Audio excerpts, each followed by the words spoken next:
Hola, ¿cómo están? Buenas tardes, buenos días, buenas noches. No importa la hora que sea, espero que estén bien, que estén teniendo un buen día. El día de hoy voy a hablar de un tema bastante interesante. Verán, estoy en una clase en la universidad que se llama Literatura y Cine en Latinoamérica. Y es una clase en la que cada 2 semanas vemos y analizamos diferentes textos cinematográficos y literarios. Entonces, hay cuentos, novelas, capítulos de libros, ensayos, diferentes temáticas. Y todos estos los analizamos en contraste o en contraposición o en diálogo o en, en contraste. O sea, siempre los ponemos como a contrastar con un texto cinematográfico que podría ser, por ejemplo, bueno, siempre son películas de ficción, no hemos analizado como tal documentales en esta clase, pero son bastante interesantes por la unidad temática, o sea, por el motivo por el cual estamos analizando esto es. Entonces, hemos analizado diferentes temas. De hecho, algunos de los temas que hemos analizado en esa clase me gustaría traerlos a este podcast porque siento que sería muy valioso como tomar esto para una bonita conversación. Podría traer algún invitado, podría simplemente dejarlo como un monólogo y que tal vez alguien más responda o escriba un comentario, cosas por el estilo. Pero bueno, vamos a hablar específicamente del tema de este podcast. El tema de este podcast tiene como título La muerte enamorada. ¿Por qué? En la clase leímos un texto llamado, es un mito griego clásico que se llama Orfeo y Eurídice. Y este mito tiene una historia bastante interesante, bastante bonita. A mí me parece muy poético la forma en la que se da todo el desarrollo del mito. Y voy a hacer como que un breve resumen de este mito. Básicamente Orfeo es un músico, un cantante, pero no es como que fuera un cantante en los términos que conocemos hoy, sino es un cantante en los términos de la Grecia antigua. O sea, la música es una virtud que él tiene y que él le va a ser muy útil a lo largo del desarrollo de su mito, pero es como su característica más importante, el hecho de estar relacionado con la música. Y este músico está enamorado de Eurídice y ellos se casan. Y poco tiempo después de casarse, Eurídice muere porque una serpiente le, una serpiente le pica. Entonces, claro, Eurídice muere y Orfeo, en todo este luto y esta búsqueda personal por encontrarla, desciende al inframundo. Y eso me parece muy interesante, cómo está estructurada esa historia. Está la relación de ellos, la muerte de ella y luego la búsqueda de Orfeo por recuperarla. En medio de esta búsqueda y de su descenso al inframundo, habla con los dioses del inframundo y negocia con ellos diciéndoles, ¿saben qué? Bueno, no es que les dice, sino que les canta directamente.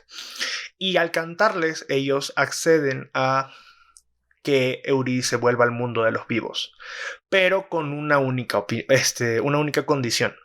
La condición que le ponen a Orfeo para que Eurídice vuelva es solamente va a volver si o sea, no volteas a verla hasta que salgan del inframundo. Entonces, Eurídice sale y ellos caminan juntos hacia la salida del inframundo, pero él no puede voltearse hacia atrás a verla, porque si se voltea hacia atrás para verla, Eurídice vuelve a desaparecer. O sea, ya no va a revivir, ya no va a salir del inframundo, sino que ya directamente va a morirse. O sea, definitivamente, no hay como una vuelta atrás. Entonces, Orfeo y Eurídice caminan juntos, avanzan, el inframundo es enorme, entonces tienen que caminar por montañas, valles, ríos, etcétera, etcétera, etcétera. Ya estando muy cerca de la salida, Orfeo, cansado y tal vez por el cansancio, un poco despreocupado, se voltea hacia Eurídice y le dice, ¿cómo estás? Hay muchas versiones del mito, pero esa es mi favorita, por lo banal que aparenta ser la pérdida, ¿no? Simplemente el voltearse hacia ella, eh, para ver si está bien, si está cansada y ese tipo de cosas. Y Bueno, obviamente Eurídice desaparece. Entonces, porque es lo que le habían dicho los dioses del inframundo. Le habían dicho, no, o sea, si tú la vueltes a ver, la vas a perder para siempre. ¿Qué pasa? Que bueno, Orfeo entra en una depresión muy grande, se aleja de la sociedad y se eh, aísla en una cabaña en la cima de una montaña, lejos de todo el mundo, a vivir el resto de su vida extrañando a Eurídice, escribiéndole canciones a Eurídice, pero ya sin poder ni siquiera tener la idea de que en algún momento la va a, a recuperar o la va a salvar o algo por el estilo. Ya eso muere ahí, ¿no? ¿Qué pasa? Que esta historia es muy bella, es muy triste, prácticamente sería una tragedia por lo trágico del final, o sea, de que al final no la recupera, pero para mí tiene un molde bastante interesante que es algo que estuvimos analizando en la clase y es de lo que quería hablar hoy. La película de esta unidad temática, la primera película era Vértigo, que era interesante porque la clase era de literatura y cine, pero no, o sea, Vértigo es una película estadounidense, entonces no entraba en la parte latinoamericana, porque es literatura y cine en Latinoamérica. Pero era interesante poner Vértigo en contraste con el resto y como juntar todo esto para hablar de esto de la muerte enamorada. Vértigo, para quienes no lo sepan, bueno, creo que todo el mundo ha visto esa película y si alguien no la ha visto, pues le recomiendo que se la vea porque es una película bastante interesante. No por nada es uno de los... de las obras de culto cinematográfico más reconocidas a nivel mundial, tanto académicamente como por los cinéfilos, como por la gente. Hitchcock no por nada es uno de los cineastas más reconocidos, más estudiados, más leídos. Entonces, claro, esta peli tiene una historia bastante interesante. Esta historia tiene como protagonista a un personaje que se llama Scotty Ferguson. ¿Scotty Ferguson? Sí, Scotty Ferguson. Ese man es bueno, para empezar es escocés. Vive en San Francisco. Bueno, tiene ascendencia escocesa, vive en San Francisco y era un detective. Y como detective sufre un accidente en cuanto a su labor. Persiguiendo un par de criminales, está a punto de caerse de un tejado. Su compañero se cae del tejado y él queda con un trauma muy grande. La peli no especifica muy bien cómo él sale de esa situación, pero el punto de todo esto es que entendemos que esa situación lo dejó a él muy herido mentalmente y con un trauma, literalmente. Entonces, claro, este personaje se enfrenta a la siguiente situación. Pasa el tiempo y un ex compañero suyo del colegio, de la universidad, lo que sea, lo contacta para poder, para que él investigue a su esposa porque cree que su esposa está en una especie de posesión sobrenatural, como paranormal, y tiene miedo de que eso concluya en una muerte de ella por tal vez un suicidio inducido por este ente que supuestamente la estaba poseyendo y lo demás. Aviso que esto va a tener muchos spoilers de la peli por el tema de que los spoilers son necesarios para contar el punto que estoy relatando aquí. Esta situación a la que Scotty se enfrenta y todo este tema de estar investigando a esta man que tiene como que esa vaina medio mística y medio paranormal detrás de ella, lo lleva a enamorarse de esta man, o sea, de esta persona, de la chica, de el personaje en cuestión. Y él se obsesiona muy fuerte con esta ilusión de estar con ella.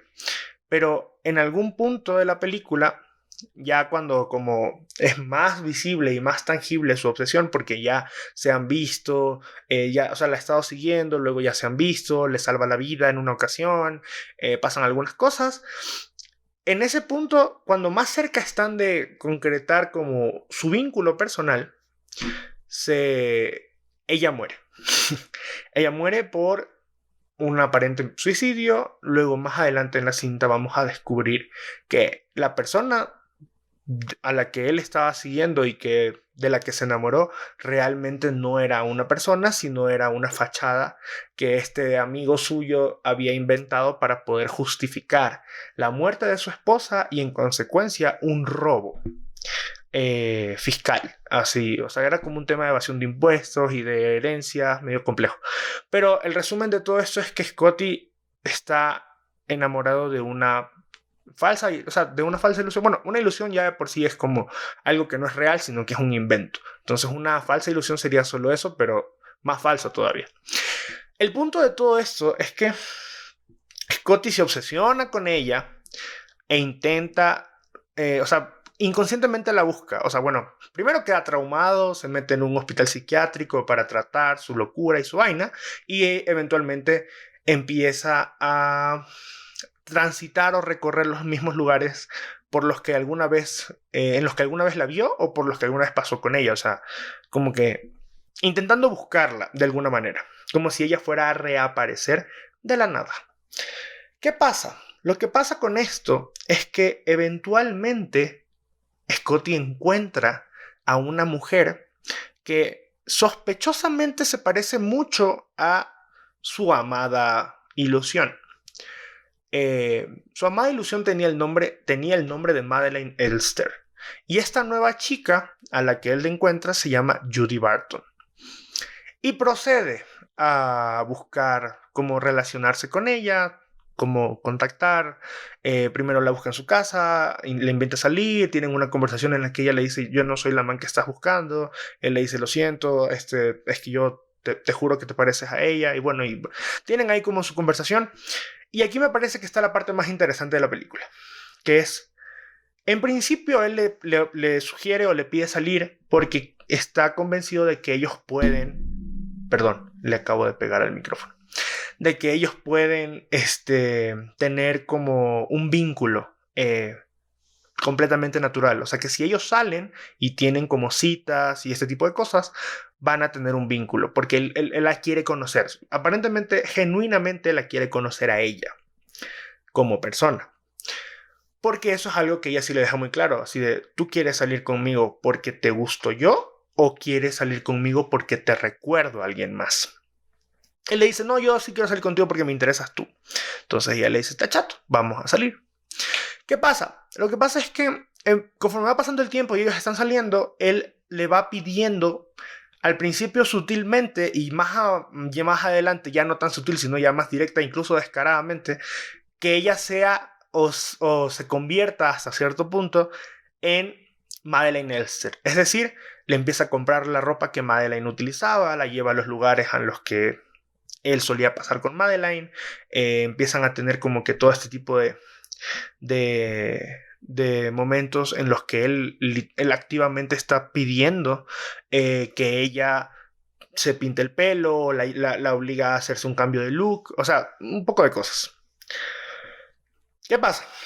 Que hay un punto en la película en el que literalmente vemos aparecer a Madeleine en pantalla, como si estuviese saliendo de entre los muertos. De hecho, la película se llama Vértigo, pero está basada en un libro que se llama D'entre les morts, que en francés, perdón mi francés, en francés significa de entre los muertos. ¿Qué pasa? Pasa que Scotty en algún punto se da cuenta de que esta man no es que sea igual que Madeleine, es que es Madeleine. O sea, en algún punto descubre que ella era la man, o sea, descubre todo este entramado. Recordemos que Scotty es un detective, ¿no? Entonces descubre este entramado que estaba como por debajo de la alfombra, en el que ella era realmente Madeleine y él solo había estado como persiguiendo a una falsa idea de Madeleine, a un fantasma, a una ilusión de Madeleine. Eso como que es muy fuerte, porque se vuelve a enfrentar a la pérdida de Madeleine, pero es como el doble de fuerte, por lo que ya no, en principio la man no existía, de cierta manera. Y él, en un intento por recuperarse a sí mismo de esta situación incómoda en la que se encuentra, va y busca redimir de cierta manera por lo que pasó, y la lleva al mismo lugar en el que sucede este suicidio del inicio, bueno, no del inicio, sino el suicidio de Madeleine en principio, o sea. Y ahí es cuando ella le revela que sí, que es verdad que ella era la man del del inicio de la película, que Madeline no era real, sino que era un invento en el que ella participó. Ella solamente quería, o sea, ella literalmente solo le habían pedido como tú tienes que fingir ser esta man, la man aceptó, le pagaron y todo ese tipo de cosas. Bueno, detalles. El punto es que cuando está en la cumbre de este descubrimiento y están muy cerca de redimirse, o sea, como hay un punto en el que él literalmente hasta cierto punto acepta que Madeline no existe y que a la que tiene a su lado es Judy, y ellos estando ahí en esta situación como situación límite, se besan y como que se quieren mucho. En esta situación, ella se muere, de nuevo. Eh, por una casualidad de la vida, porque esto está sucediendo en la cima de una torre, de un campanario de una iglesia, y justo sube una monja. Esa vaina no tenía barandal.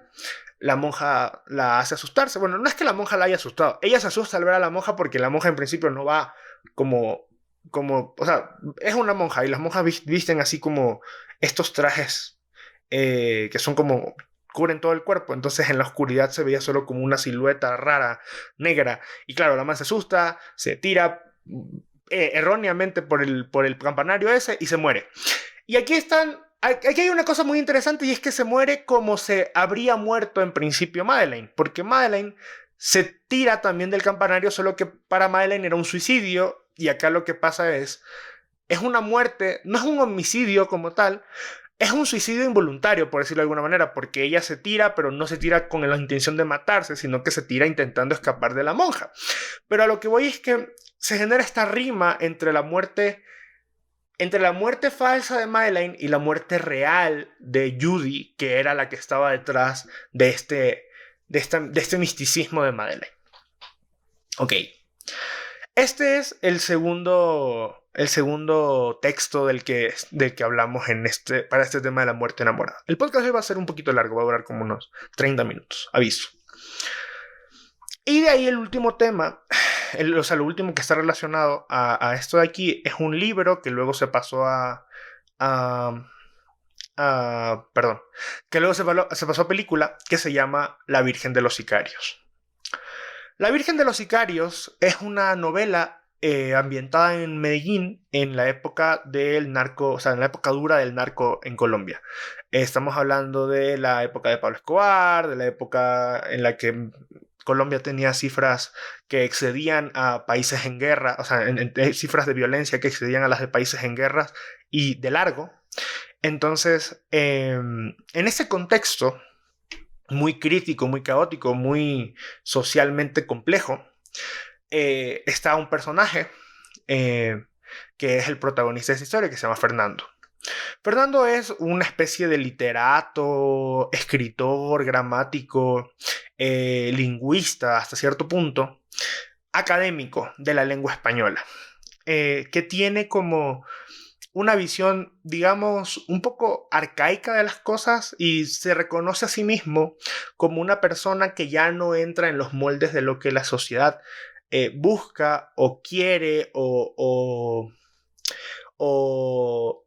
entiende como normal en medio de estos tiempos de tribulación, ¿no? Entonces, es como este personaje que se ve a sí mismo como fuera, o sea, como algo que desentona en medio de su contexto. Y ese personaje tiene una particularidad interesantísima para el desarrollo de la película. Y es que, por un lado, es homosexual, pero eso, o sea, no es, la particularidad no es que sea homosexual. La particularidad es que se relaciona solamente con adolescentes, casi que generando una relación a lo Platón y sus estudiantes, haciendo como una especie de reivindicación de esas relaciones maestro-estudiante de la época de la Grecia antigua, en la que literalmente, o sea, era como una relación sexual, romántica y también de aprendizaje. Que bueno, no estoy diciendo ni que esté bien ni que esté mal, tiene muchísimas cosas que creo que son cuestionables, y obviamente el tema de estar relacionarse sexualmente con un menor es un conflicto, pero a lo que yo voy es que esa era la forma en la que se relacionaba él, con adolescentes. Pero no con cualquier adolescente tampoco, sino que la historia es de él relacionándose con un muchacho, también, o sea, un jovencito, que es sicario. Es un chico al que le pagan por matar gente.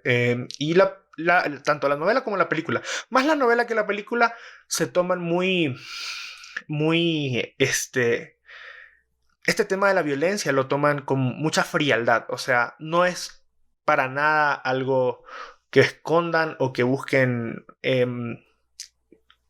como quien dice, acolchonar o aminorar, sino que es algo que se ve muy de frente. O sea, o sea, más en la novela. En la película no tanto, pero en la novela sí, el chico este mata porque sí, porque no y porque también, o sea, literalmente.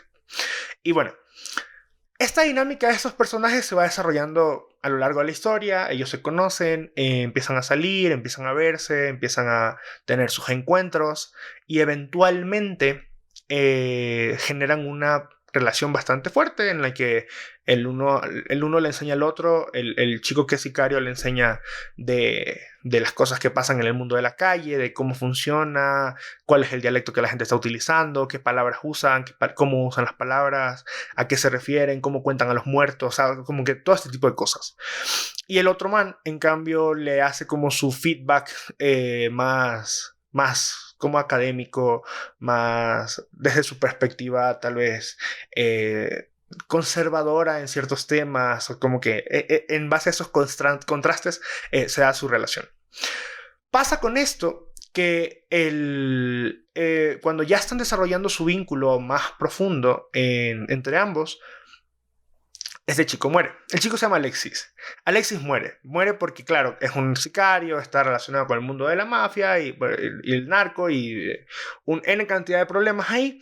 Y termina en que fallece porque alguien más lo mata. Porque una de las tantas personas a las que él mató tenía un hermano y ese hermano también es sicario. Bueno, cosas ahí.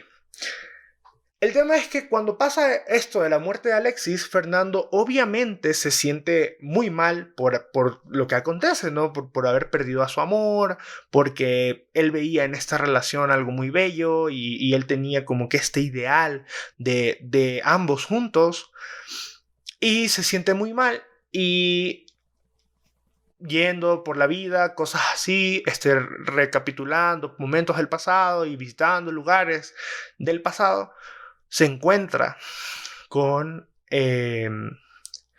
otro chico que aparentemente es idéntico a Alexis, pero es completamente diferente a Alexis. Y juntos o sea, empiezan a salir, o sea, lo buscan, se encuentran, empiezan a salir, tienen su par de momentos en los que van desarrollando su relación. Y conforme esto va avanzando, Fernando ve en este chico la oportunidad que no tuvo, o sea, que le fue arrebatada con la muerte de Alexis. Entonces decide que irse, o sea, literalmente llevárselo, irse a vivir juntos, lejos, dejar el mundo, cosas por el estilo. O sea, no dejar el mundo, sino dejar Medellín e irse a un nuevo lugar juntos. Y claro, ese chico también tiene sus propios problemas, porque también es sicario. Y resulta que él fue la persona que mató a Alexis en primer lugar. Él era el hermano, o sea, él era la persona que tenía un hermano al que Alexis mató y que fue en venganza a buscar a Alexis y a matarlo. Y claro, cuando Fernando se encuentra en esta situación de darse cuenta de todo, de que él es la persona que le arrebató a Alexis, tiene como un conflicto interno en el que lo confronta, parece que van a tener un problema, parece que se van a matar entre los dos, pero al final deciden, no, ¿sabes qué? Estamos juntos, vamos a continuar juntos. Y este man le pone, o sea, Wilmar es el chico el nuevo amor de Fernando. Wilmar le pone la condición de que, mira, yo me voy contigo, pero necesito que me ayudes comprándole una refrigeradora a mi mamá. Y el otro le dice, está bien. O sea, porque Fernando era una persona pudiente y a tanto a Alexis como a Wilmar, en ambos casos, les estaba llenando de regalos caros y les preguntaba qué quieres y cosas por el estilo. Y cuando llega a este punto de la historia, Wilmar le dice, ¿sabes qué? Si pudieras ayudarme con algo, yo quisiera que fuese con esto que mi mamá necesita. O sea, pensando él en su familia, ¿no? ¿Qué pasa? Lo que pasa aquí es que Wilmar muere. Yendo a entregar las cosas al barrio de su mamá, alguien más lo esperaba porque él también es sicario y tiene sus cuentas que saldar y pam, pam, pam, lo matan. Y lo matan frente a... No es que lo matan frente a Fernando. A Fernando lo llaman para que reconozca el cuerpo de Wilmar y el man reconoce el cuerpo de Wilmar y la historia termina con él teniendo esta crisis de chuta que acaba de pasar. ¿Por qué acabo de perder? Ambas historias, bueno, las tres historias tienen en común que hay un personaje, que tiene una relación muy profunda o muy fuerte con otra persona que le es arrebatada a través de la picadura de la serpiente, a través de el suicidio, a través de el asesinato de parte del sicario hacia Alexis.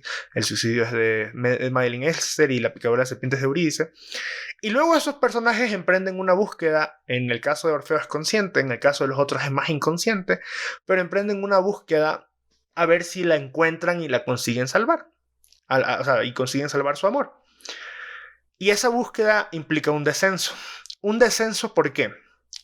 Un descenso porque estos personajes, al no, o sea, hasta cierto punto, al no reconocer la pérdida como lo que fue, o sea, como una pérdida, sino intentar buscar a esto que perdieron como si fuese algo que pudiesen recuperar, lo único que hacen es que esta obsesión gane mucha más fuerza. Entonces se vuelve como una espiral de descenso por parte de ellos. En el caso de Orfeo es muy visible porque es el descenso en el inframundo, literalmente. Hay una película ambientada en Brasil que se llama Orfeo Negro, que adapta la historia de Orfeo al Río de Janeiro de 1950. Si no me equivoco, es del 1958. Al carnaval del Río de Janeiro de esa época. Y en esa película hacen esta representación del descenso de Orfeo tal cual, con el protagonista descendiendo unas escaleras hacia un piso oscuro en medio de un edificio gigante. O sea, haciendo también un eco con este tema de las espirales del infierno de Dante y todo este tipo de cosas. Pero a lo que quiero llegar es que es un descenso en el sentido de me voy a dejar consumir por esto con lo que estoy obsesionado. Este descenso los lleva a, en principio, tener la ilusión de que van a conseguir su objetivo. ¿Por qué?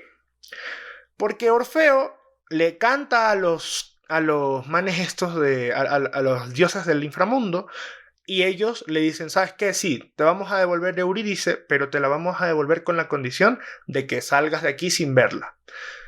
Pero se la van a devolver. O sea, el tema es que le están cediendo lo que él está pidiendo. Y vean que esto de se la van a devolver no es porque Eurídice sea un objeto, sino tiene mucho que ver porque la relación que Orfeo tiene con Eurídice es como de pertenencia, en el sentido de que ella es su sujeto del deseo, su objeto deseado, y por consiguiente ella es también aquello que dota de algún tipo de sentido a la vida de este man, de Orfeo. Este símil sucede también en Vértigo con el personaje de Scotty, porque el personaje de Scotty, al encontrar a Judy y ver que Judy es su segunda oportunidad de traer a Madeleine a la vida, literalmente es lo que él hace. O sea, la lleva a los lugares a los que salía con ella. Y si bien en ese caso no es como que no es como que Madeleine revive realmente, sí lo hace, al menos en términos significativos o simbólicos, para el personaje de Scotty, que la ve a través de esta ilusión y de esta recreación orquestada por sí mismo en la persona de Judy Barton. O sea, cuando le pide a Judy que se cambie de ropa, cuando le pide a Judy que se maquille, cuando todo eso. Y hay una escena, Alfred Hitchcock es uno de los maestros del cine, la escena en la que Judy sale de la habitación ya con todo, con el peinado, con la ropa, con el maquillaje, con todo lo de Madeleine. La escena en la que sale de la habitación es casi que una escena sublime, como si estuviera teniendo o sea, estuviera teniendo lugar la resurrección de la propia Madeleine. Al menos así es como lo percibe el protagonista. Y por eso esa es la escena en la que él más se entrega a ella y se ve cómo se besan y se aman y se embelezan juntos. Porque claro, está sucediendo, él está en el punto en el que Orfeo estaba cuando le dijeron, sí, te la devolvemos, pero no la puedes voltear a ver. Solo que claro, acá no existe como tal esa condición, así que él solo está en el sí, te la devolvemos. Y aparentemente se la habían devuelto. Y pasa algo bastante parecido con el personaje de Fernando. El personaje de Fernando se ve a sí mismo enfrentado a perder a Alexis y luego, inconscientemente, en esta obsesión y este descenso, encuentra a Wilmar y encuentra en Wilmar la oportunidad de volver a revivir todo lo que pasó con Alexis y todo lo que no pudo hacer con Alexis porque se lo quitaron muy rápido. ¿Qué pasa? Que todos estos personajes no son otra cosa que una especie de construcción de la mente de estos protagonistas, en los cuales está muy fuertemente marcado esto de tú eres el deseo, tú eres el sentido, tú eres aquello que de cierta manera enrumba mi camino, mi vida, mi sentido, etc. O sea, es como, eso está muy fuerte. Y aquí voy a hablar de una experiencia personal. Yo hace algunos años, bueno, no hace tantos, de hecho fue el año pasado, empecé a ir a terapia psicológica. Y yo empecé a ir a terapia psicológica por un problema que había tenido en aquel entonces. Bueno, no era un problema, eran algunas cosas que me estaban afectando, nada que vaya a mencionar aquí, pero la consecuencia, o sea, lo importante es lo que me dijo el psicólogo con el que hablé. El psicólogo con el que hablé me dijo, lo que tú tuviste es una crisis de sentido. Y yo dije, ¿qué es una crisis de sentido? Y me explicó, una crisis de sentido se da en el momento en el que tus sueños, tus anhelos, el sentido de tu vida, el significado de tu vida, el por qué estás aquí, el qué es lo que más te importa, el qué quieres hacer, el qué quieres ser. Cuando la gran mayoría de esas variables o de esas cuestiones tan importantes para la vida de las personas están depositadas sobre una única cosa. Y muchas veces esa única cosa es algo que ni siquiera es real. Es algo a lo que le hemos atribuido un valor. Puede ser una persona, pero realmente no es la persona en sí, sino es aquello que nosotros queremos que la persona sea para nosotros.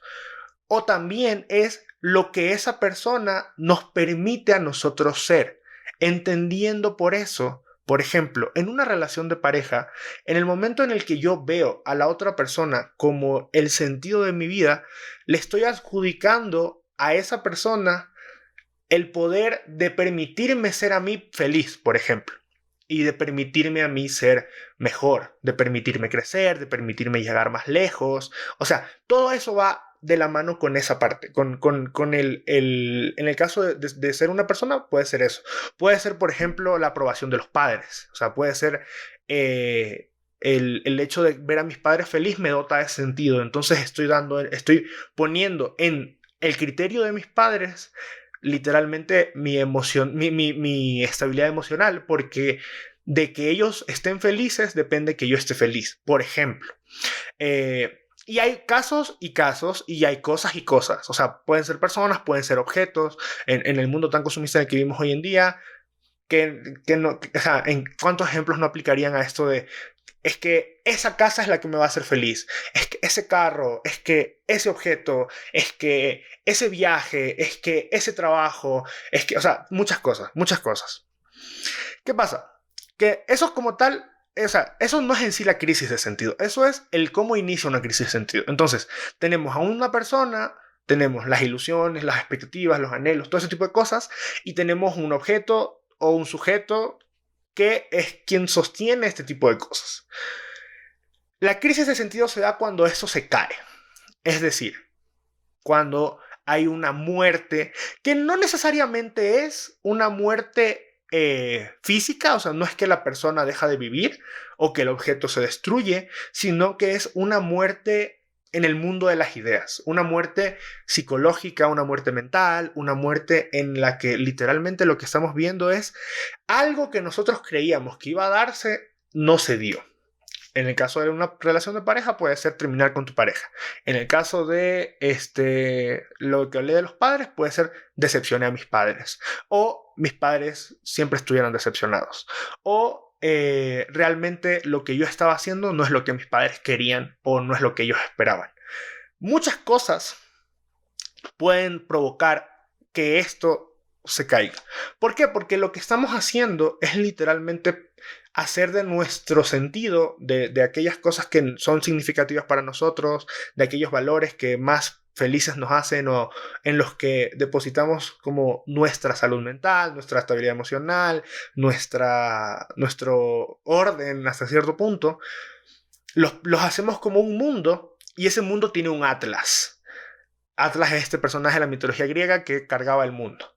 O sea, que sostenía el mundo en sus hombros.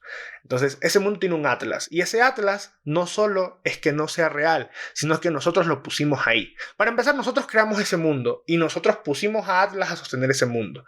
Y ese Atlas puede ser tu pareja, ese Atlas puede ser tu carrera, puede ser tus padres, pueden ser muchas cosas en la vida. Muchas cosas. ¿Qué pasa? Que Atlas en la vida, en el mundo real, en algún momento se cansa y deja de sostener el mundo. Entonces todo se cae. Y en el momento en el que todo se cae, empieza la depresión, empieza la ansiedad, empieza el yo no sé qué quiero hacer con mi vida, ya no sé qué hacer, qué sigue a partir de ahora, el típico de no volveré a amar nunca, el sentirse un desperdicio individualmente, un desperdicio como persona. Pasan muchas cosas por la caída de este Atlas. En estas historias, el Atlas se cae en el momento en el que Eurídice muere, en el momento en el que Alexis muere, en el momento en el que Madeleine muere. Y el patrón de comportamiento de estos personajes no es de encontrar una forma de reestructurarse como personas y dejar ir ese Atlas anterior y tal vez tener un nuevo sistema en el que ya no todo depende de una sola persona que lo está sosteniendo o de una sola cosa o de una sola idea o de un solo objeto, sino algo que tal vez sea mejor, que permita, no sé, diversificar los valores que tengo en mi vida, entendiendo, por ejemplo, mi trabajo y mi familia, pero soy consciente de que ambas cosas tienen que funcionar. No es una o la otra, sino ambas. No es mi familia o mis amigos, sino ambas cosas, y dándole a cada uno el valor necesario. O sea, ya no es como todo está en un solo lugar, sino tengo más de una cosa que me mantienen estable. Como ninguno de estos personajes hace ese ejercicio, ninguno de estos personajes fue a terapia psicológica, lo que hacen es descender. Y descienden a través de esta espiral de incertidumbre, de esta espiral de no saber qué va a pasar, de esta espiral de necesito recuperar aquello que perdí. Y la vida les juega algo que realmente a todos nos ha jugado en algún momento, y es hacernos creer que vamos a recuperar aquello que perdimos y que vamos a volver a ese estado anterior de aquello, o sea, de cómo nos sentimos ahora. Si nos sentimos mal, que vamos a volver a estar bien. Pero es que no deberíamos verlo, o al menos mi experiencia personal me ha hecho ver esto de esta manera, y es que no deberíamos verlo como un tengo que volver a sentirme bien, en plan, en algún momento estuve bien y tengo que volver ahí. Tengo que verlo como tengo que sentirme bien. O sea, sentirme bien es un proyecto futuro, no es un retorno, no es un retroceso, no es un tengo que volver a algo anterior, porque las condiciones que tenías antes no se van a repetir, porque Eurídice ya se murió, porque Madeleine era un invento y ya se murió, y porque Alexis ya se murió también, ¿sabes? Entonces, en todos esos casos, aun cuando pareciera que tener una mentira en la cara que nos dice, ¿sabes qué? Esto puede mejorar, pero no es real la mejora, sino es un engaño que nosotros casi que nos lo autoinducimos. Parece que eso es mejor que simplemente solo aceptar el proceso de dejar ir aquello que dejamos, o sea, que tenemos que dejar ir. Y esto se ve todo el tiempo, o sea, esto pasa todo el tiempo, esto nos ha pasado a todas las personas en algún punto de nuestra vida, y es ver cómo una crisis de sentido, entendiéndolo como lo expliqué antes por todo este tema de que todo lo que le daba sentido se va, a su vez se convierte en un bucle infinito de descensos mentales y psicológicos simbólicos por parte de nosotros como personas. Estos personajes en contextos completamente diferentes, porque el uno es la Grecia clásica, el otro es San Francisco de 1958 también creo, y el otro es Colombia de 1999. Estos tres personajes a su vez están pasando por lo mismo y están siendo lo que se dice en términos de historia, están repitiendo la misma historia. Porque bueno, es que todas las historias ya están contadas, pero aquí lo vemos, o sea, lo vemos suceder de las tres formas diferentes. Y en tres contextos diferentes y de tres formas distintas, una más mitológica, una más hollywoodense, una más realismo crudo latinoamericano, perdón, pero las tres se manifiestan y las tres hablan de lo mismo. Y bueno, ¿qué pasa con esto? Pasa que no solo es que se pierda a aquello que estos personajes deseaban, sino que a su vez ellos mismos se pierden. Porque como todo el sentido, o como una buena parte del sentido de su vida giraba en torno a esto que estoy perdiendo o esto que tengo cerca, y que añoro y que anhelo y que deseo, pero que ya no está, ellos mismos ya no se encuentran. Y eso es algo que sucede en los tres casos. Orfeo, al final de su historia, luego de ya por fin reconocer que perdió definitivamente a Eurídice, se va a una montaña y ya no vuelve a ser el mismo Orfeo de antes. Las otras dos historias no te hablan mucho del final de los personajes. Vértigo termina muy rápido y la película de La Virgen de los Sicarios solo te deja ver el sufrimiento que está padeciendo Fernando. Pero estoy muy seguro de que esos personajes, luego de haber pasado por este descenso y esta búsqueda fallida y fatídica, no vuelven a ser ellos mismos porque ya no vuelven a encontrarse en este mundo que constantemente cambia y que te arrebata aquellas cosas sobre las que tú vas dejando el sentido de tu vida. Te arrebata personas, te arrebata oportunidades, te arrebata objetos, te arrebata ideas, te arrebata todo. Entonces, claro, como no hay un ajuste individual hacia estos cambios, solo les queda relegarse o aislarse o padecerlo, pero tal vez ya no volver a integrarse, quizás no vuelven a enamorarse, y en caso de que se vuelvan a enamorar muy probablemente vuelvan a repetir aquellos problemas, aquellos patrones que ya estaban manejando con sus parejas anteriores, porque se quedaron con esta idea de que es que era esto lo que me tenía que dar sentido, es que era esto lo que significaba para mí algunas cosas. Y claro, la muerte enamorada no hace referencia sino a la muerte individual a través de la muerte de las ilusiones, de la muerte de lo que nos da sentido, de la muerte de aquellas cosas que están lejos y que probablemente nunca van a volver, pero que nosotros seguimos persiguiendo porque siempre es más fácil sentirnos cómodos con el pasado en lugar de asumir que tenemos que caminar hacia un futuro. Y esto, o sea, la forma en la que esas tres historias dialogan de este conflicto y cómo eso también se vincula con la vida real, con las historias individuales de muchas personas que conozco, con mi propia historia individual, con algo muy universal que es el de enfrentarse a una pérdida y el ser conscientes de qué significado les estamos dando a las personas, a las cosas, a las ideas alrededor de nuestra vida, es algo que se me hacía muy interesante para traer al podcast, porque yo al menos cuando pasé por mi proceso terapéutico se me hizo muy difícil aceptar la pérdida de algunas cosas que tenía que aceptar. En términos románticos, en términos personales, familiares, en términos de ideas, de constructos que había estructurado mi cabeza y que estaban ahí haciéndome a mí perderme a mí mismo, porque no me podía ver sino como aquello relacionado a lo que deseaba o que quería o que esperaba que se cumpliese en primer lugar.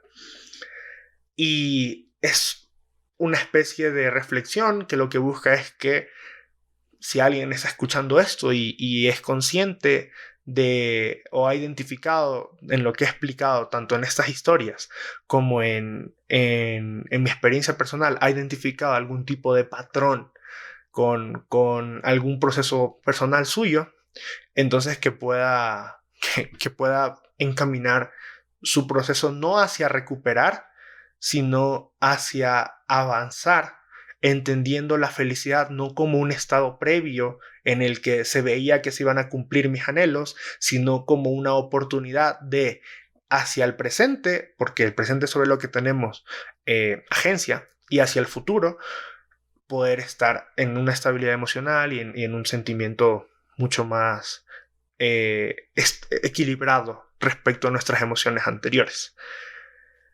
Y eso, básicamente, de eso se trataba esto. Me encantó ver estas pelis, se las recomiendo todas y me encantó tener este proceso de diálogo. En mi clase tuvimos la oportunidad de escribir reflexiones sobre esto, escribir ensayos. Lo que estoy explicando en este podcast es básicamente lo mismo que está escrito en mi ensayo, solamente que en lugar de leerlo decidí explicarlo. En principio lo iba a leer, sí, mi intención era leerlo, pero decidí explicarlo porque siento que era mucho mejor y mucho más claro como tener el diálogo de esa manera, o sea, como hablado. Y bueno, eso era básicamente ese tema de la muerte enamorada, de cómo relacionamos el amor y la muerte, de qué entendemos por amor, de qué nos estamos enamorando cuando nos enamoramos de una persona, cuando nos enamoramos de un objetivo, de una idea, cuando nos enamoramos de un constructo, de un concepto, cuando nos enamoramos de un objeto, porque enamorarse no es amar realmente. Enamorarse es obstinarse, obsesionarse, es muchas veces dejarse de lado por aquello que queremos conseguir. Y si bien es cierto, esta es la premisa que muchas veces está acompañada de este discurso motivador de déjalo todo por tu idea, por tu emprendimiento, por tu proyecto, por aquello que quieres lograr, también hay que ser conscientes de que nada en nuestra vida debería tener el suficiente peso como para que al caerse nos derrumbe la vida en sí misma. Eso me parece muy importante.